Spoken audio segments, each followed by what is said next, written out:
Roger, thank you for being on with us, and thank you for always making time for us. But a giant day in not just soccer, but not just women's soccer, not just the United States soccer. The World Cup is here, and the women who made this a popular thing in our country and advanced a cause are dominant again. Correct? They're always the most dominant.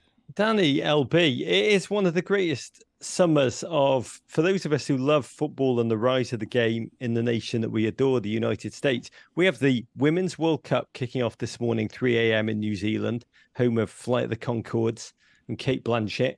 We've got Lionel Messi poised to make his debut on these shores in Miami.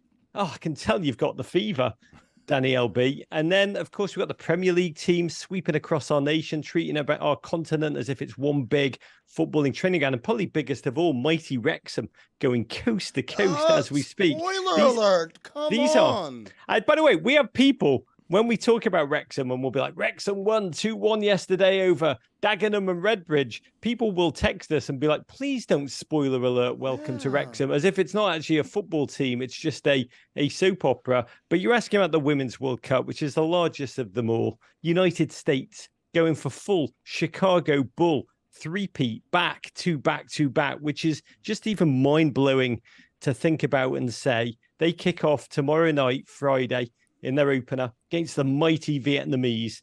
And it's really a fascinatingly poised thing because we are bloody good. We are bloody good. But the rest of the world, selfishly, has gotten better too. So this is the biggest World Cup, 32 teams, the deepest field, and just a month of ebullience, joy, and human drama and spooling life.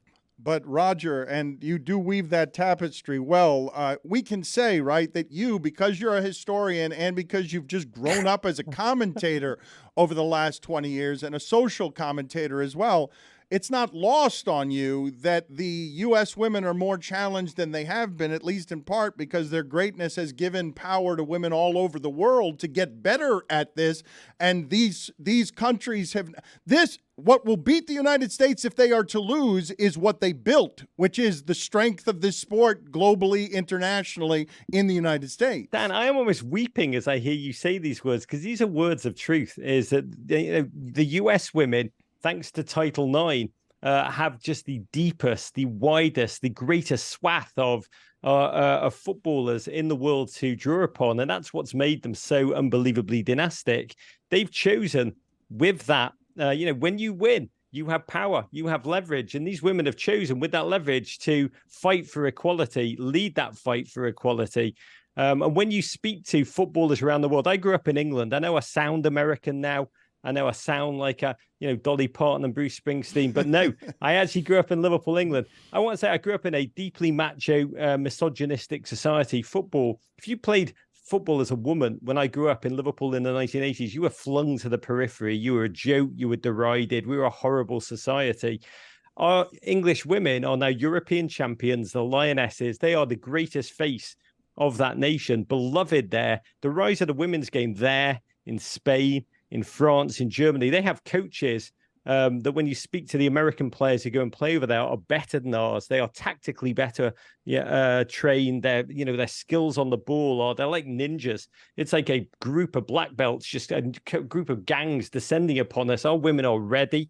Alex Morgan, Megan Rapinoe, Kelly O'Hara, the OGs. There's that middle level of true ballers, Lindsay Horan, our captain. There's 14 fresh rookies, this whole new wave of talent. They are so, I've been filming with them every night. We film with the US women night after night. After 1:30 in New York time, I've been getting up. They are so confident. They are so focused. And to be honest, they are so excited that they've got a real fight this time. It's almost like they love the threat. And I'm doing live podcasts after every game and Twitches during the games with Sam Mewis, who won the World Cup last time, and Becky Sauerbrunn, who's the captain of the team, but's cruelly injured. And worse than being injured, she's going to cover the World Cup with me on the Men in Blazers media network. A true trauma. And they both said every single World Cup, it's the same narrative, Dan, that Europe's gotten better. Spain are going to clip us. France are going to clip us. England's going to clip us. And every year, we do it. So that's really the narrative. Will they do it again? And God, I pray just for the growth of the game in this nation, I pray that they deliver victory. I want to talk to you about Messi, but I actually... Wait, I just want to ask, is it better for them to be dominant and continue to be dominant, or is it better to be a real threat and a real drama there? In terms of for the growth of the game. Better for who? It's better to bloody win. That's the American in me that is speaking. I watched the Dream Team as an Englishman then. I was once an Englishman. I also shockingly revealed to the audience, I also once had hair. And this was back in the days when I had full head of curls. And I watched the Dream Team, Barcelona Olympics. I watched them play Angola. With a group of Americans. I was away in Europe, and so it was me and a room of Americans. And I think that you were beating Angola. I think the game was like 2 minutes in, 3 minutes in. I think the USA were 50 points up already, 60 points up. And Charles Barkley, it was actually in garbage time nearly. Charles Barkley, God bless him, went up and dunked the ball and also elbowed some hapless Angolan guy in the head. And I remember watching, and I was just like, what are you doing? What are you doing? This is like, they've lost. They've lost from the second but my God, the 100 American people in the room were on the table, just like, this is one of the greatest sporting moments of their life. And so the American in me has now shifted. Now I am an American citizen. I have to answer. I don't just want to win. I would like to see Alex Morgan win, beat the English, sip tea as she does so. But the thing is, like, when you listen, I've been listening a lot to Australian sports radio to prepare for this because the World Cup's there. My God, they hate us. They've remembered every slight. They've remembered every arrogance. They've remembered every perceived everything, all of these teams, and they are coming for us. And that's what's going to make this tournament so bloody delicious. Roger, with whatever remaining time you have left, because I believe that you're capable of being eloquent on this subject almost better than anyone in this industry, even though you do. Danny LB. No, but I don't know why you keep calling me Danny LB. Danny LB. You're fat. The LB because they're fat. It's fat. Whoa, that would never do that. I would never, ever do that. My mind wasn't even going there, Dan.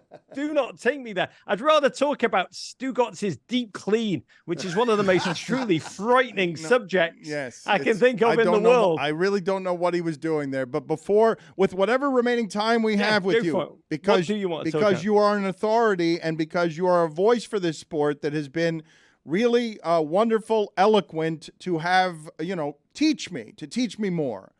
When these women who are the Golden State Warriors of their sport, they are proud, but they are older, and the world is coming for them, and it's more challenging than it's ever been. Roger, explain to me what these women mean to America, to women, to team sports, to female sports. Like, explain to me the power of these women who are now protecting a title as the world comes for them. Yeah, I can't explain to them because you are best to hear that answer from the women who play the game not in the United States, because they fear the United States players, but they revere them and they are so bloody grateful to them. One of the shocking things about this Women's World Cup is, like, it's glorious. It's the biggest commercial ever. There were 71,000 fans in Australia today watching the Australians win their opening game. There were 42,000 in New Zealand, biggest football crowd, men's or women's, New Zealand's ever had. I mean, it is delicious, but there's also so many of the federations, the English, who are one of the favorites, battling their own federation for bonus payments. The Spanish battling their own, and a delicious team to watch them. It's like next level. It's like they have breakdance moves that we have not. They can do things with their nunchakas that we have not even thought of. They are battling. 3 of their best players have said, "I'm not going to play with that coach. It's not safe for us. It's not emotionally like that coach is." And the federation's like, "Sod it, we're going ahead."